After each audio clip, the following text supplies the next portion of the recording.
สบายดีน้องๆและหมู่เพื่อนทุกคนมื้อนี้อาจารย์จะพาพวกเราไปเรียนภาษาจีนเกี่ยวกับประโยคภาษาจีนเกี่ยวกับความรักเนาะโอเคเพื่อบ่ให้เสียเวลาพวกเราไปเรียนนำกันเลย我爱你我爱你ข้อยรักเจ้า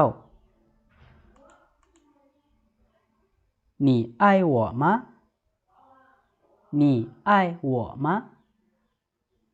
เจ้ารักข้อยบ่我很喜欢你我很喜欢你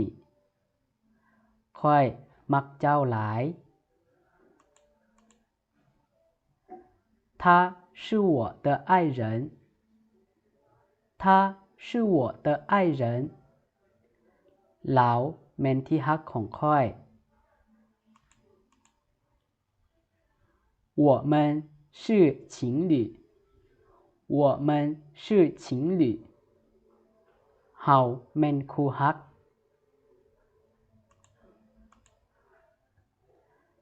他对我很好他对我很好ลาวดีต่อข้อยหลาย我和他在一起很幸福我和他在一起很幸福ข้อยกับลาวมีความสุขหลายเมื่ออยู่นำกัน爱情让人快乐爱情让人快乐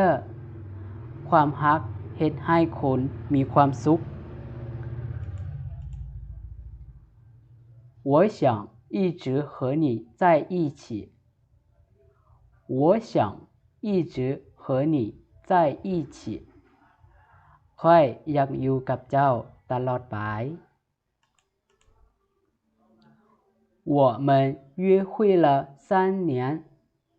我们约会了3年เฮาคบกันมา3ปีแล้ว他每天都给我打电话他每天都给我打电话เราโทรหาข้อยทุกๆมื้อ我想给他一个惊喜我想给他一个惊喜ข้อยอยากเซอร์ไพรส์ให้ลาว真爱需要信任和包容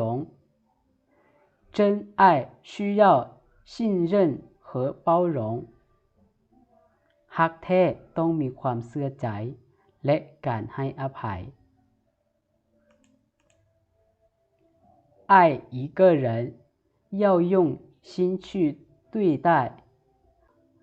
爱一个人要用心去对待การที่จะรักไผคนหนึ่งต้องใส่ใจและดูแลด้วยใจจริง即使很远我们的心也在一起即使很远我们的心也在一起ถึงแม้นว่าจะอยู่ไกลแต่ใจของเฮาอยู่ด้วยกันหรืออยู่นำกัน